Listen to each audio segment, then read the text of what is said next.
Assalamualaikum warahmatullahi wabarakatuh. Waalaikumsalam warahmatullahi wabarakatuh. Perkenalkan, kami dari mahasiswa Universitas Muhammadiyah Malang. Dan di sini kami akan mewawancarai Bapak seputar tentang perusahaan perseorangan. Namun sebelum itu, perkenalkan, saya Faruk dan teman saya. Saya Dana. Oh, siap Mas. Dan Masnya sendiri. Saya Rifan, Mas. Panggil Mas saja ya biar enak. Oh iya. Iya. Pertama,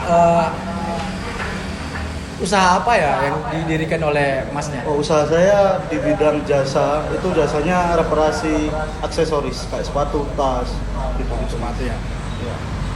Sejak kapan usahanya didirikan? Usahanya didirikan pada Desember 2022, Mas. Akhir tahun.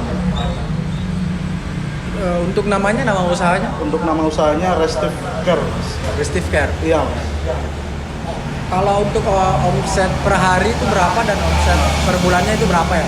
Untuk omset per harinya itu sekitar 75 sampai 100 ribu, Mas. Kalau untuk per bulan 2,5 sampai 3 juta, Mas. Dari omset per bulan itu bisa nutupin modal awal nggak sih? Kalau untuk modal awal, karena kita baru buka, kita masih belum nutup, tapi kita udah menghitung menganalisis 6 bulanan kita modal, Mas. Modalnya balik. Oh, berarti sekitar 6 bulan baru modalnya balik. Iya. Oke. Kalau semisal nih jasa Masnya yang didirikan oleh Masnya ini udah menjadi lumayan gede gitu, terus lumayan dikenal sama orang, mau dibawa kemana sih jasanya gitu, usaha yang didirikan sama Masnya? Yang pastinya saya akan bawa untuk legalitas, Mas. Biar mengurus pajak. Oh, oke. Jadi gini Mas, kami berdua di sini tuh mau ngasih tahu caranya gimana sih caranya legalitas tersebut biar gampang dan lebih mudah gitu ya. Boleh? Boleh. Gimana, Mas? Jadi di sini tuh kami akan merekomendasi terkait perusahaan perseorangan. Masnya udah tahu terkait perusahaan perseorangan ini sebelumnya? Sebelumnya belum sih, Mas. Gimana tuh, Mas? Jadi perusahaan perseorangan ini merupakan suatu bisnis yang dimiliki oleh pemilik tunggal, sedangkan pengusaha perorangan adalah pemilik dari suatu perusahaan perseorangan. Oh, iya. Dan kemudian terus ada cara mendirikan perusahaan perseorangan juga. Yaitu individu dapat membuat badan usaha perseorangan tanpa izin dan tata cara tertentu. Semua orang bebas berkembang membuat bisnis personal tanpa ada batasan untuk mendirikannya. Kemudian dari segi permodalan, pengusaha perseorangan dapat saja mendapatkan pinjaman dari kreditur untuk personal perusahaan. Tetapi tidak berarti pinjaman itu sebagai bukti kepemilikan lain dari orang tersebut. Akibat dari adanya utang tersebut, pemilik bertanggung jawab langsung dalam pelunasan utang tersebut, dan apabila terjadi keuntungan, pengusaha tidak perlu membagi keuntungannya kepada kreditur. Oh, gitu ya, Mas. Oh, Iya. iya. Kemudian ciri-ciri perusahaan perseorangan yaitu yang pertama relatif mudah didirikan dan juga dibubarkan.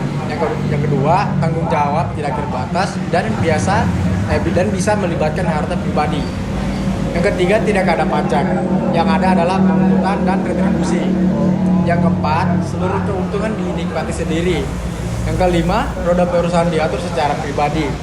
Yang keenam, dapat dipindah tangankan. Dan yang terakhir, jangka waktu perusahaan tidak terbatas atau seumur hidup. Oh, iya. Jadi perusahaan perseorangan itu memiliki keuntungan, Mas. Yang pertama itu pendirian perusahaan perseorangan sangat mudah dan tidak berbelit. Yang kedua, perusahaan perseorangan cocok untuk usaha yang relatif kecil atau mereka yang memiliki modal dan bidang usaha yang terbatas seperti Masnya, contohnya jasa tersebut. Iya, iya. Yang ketiga, tidak terlalu memerlukan akta formal atau akta notaris sehingga pemilik tidak perlu mengeluarkan biaya berlebihan.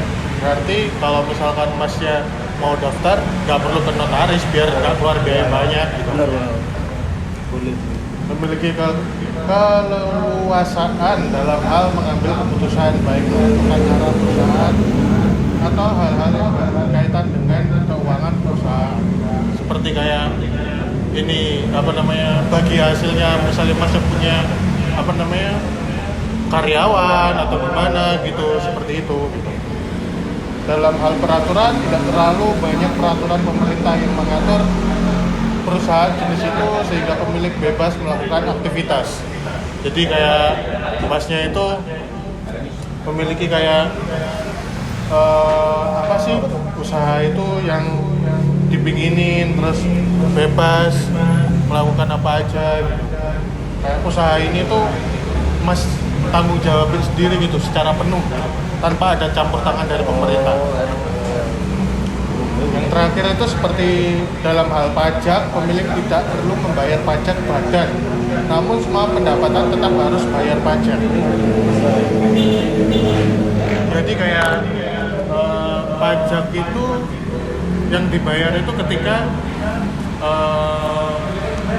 misalkan Mas membayar gaji ke karyawan, nah tersebut seperti itu kayak gitu. Tapi dari perusahaan perseorangan ini ada kekurangan atau kerugiannya lah.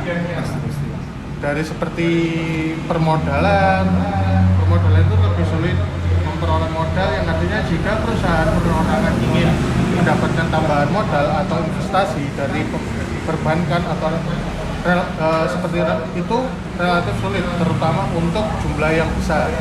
Terus ikut tender, perusahaan perorangan relatif sulit mengikuti tender karena kesulitan untuk memenuhi persyaratan kelengkapan dokumen dan jumlah dana yang tersedia. Memiliki tanggung jawab yaitu pemilik perusahaan perorangan bertanggung jawab terhadap utang perusahaan secara penuh. Kalau punya utang ya ownernya gitu. Kelangsungan hidup, maksud dari kelangsungan hidup itu biasanya kelangsungan hidup atau umur perusahaan relatif lebih singkat. Hal ini disebabkan sulitnya mencari pengganti pemilik perusahaan apabila pemilik meninggal dunia, sehingga terjadinya kevakuman yang menyebabkan kelangsungan hidup perusahaan berakhir. Sulit berkembang. Perusahaan akan sulit berkembang jika menggunakan badan usaha perseorangan. Hal ini dikarenakan kesulitan dalam mengelola usaha yang hanya berada dalam satu tangan, sehingga jika ingin memperbesar perusahaan harus mengubah badan usaha terlebih dahulu. Administrasi yang terakhir tuh administrasi. Ya, Gimana tuh Mas? tidak kelola secara baik. Oh, Misalkan mungkin bahasa kasarnya korupsi gitu ya. Adanya korupsi gitu. Kayak gitu. Iya, iya. Bisa dibilang seperti itulah ya. Contoh perusahaan perseorangan. Contoh perusahaan perorangan adalah seperti restoran lokal, pengusaha konstruksi lokal, laundry, toko pakaian lokal, atau seperti Masnya juga jasa pencucian sepatu atau apapun itu gitu. Nah, ini syarat-syarat mendirikan perusahaan perseorangan, Mas. Syarat-syarat pendirian perseorangan itu dikelompokkan menjadi 3 aspek. Yang pertama, adanya entrepreneur harus menemukan sumber modal yang sesuai gitu. Masnya punya modal gitu. Yang kedua, menyusun pembukuan gitu. Itu yang paling penting kan, pembukuan. Pembukuan itu ada tentang keadaan kekayaan perusahaan, modal dari usaha tersebut gitu, kebutuhan dari perusahaan gitu, perjanjian kerja, terutama kalau punya karyawan gitu. Surat atau dokumen yang masuk dan keluar gitu. Laporan per bulan tentang pembukuan tersebut gitu. Yang ketiga tentang pajak penghasilan, terus pajak pertambahan nilai barang dan jasa, pajak penjualan atas barangnya, terus atau pajak bumi dan bangunan gitu, Mas.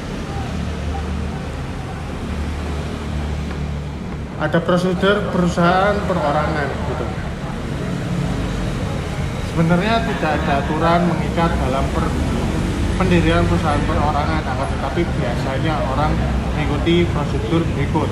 ini untuk mendirikan sebuah perusahaan perorangan seperti memiliki KTP atau NPWP dengan materai Rp6.000, izin permohonan tempat usaha dari Pemda dan setempatnya, seperti itu. Mungkin itu saja penjelasan dari kami berdua. Mungkin dari Masnya apakah ada pertanyaan?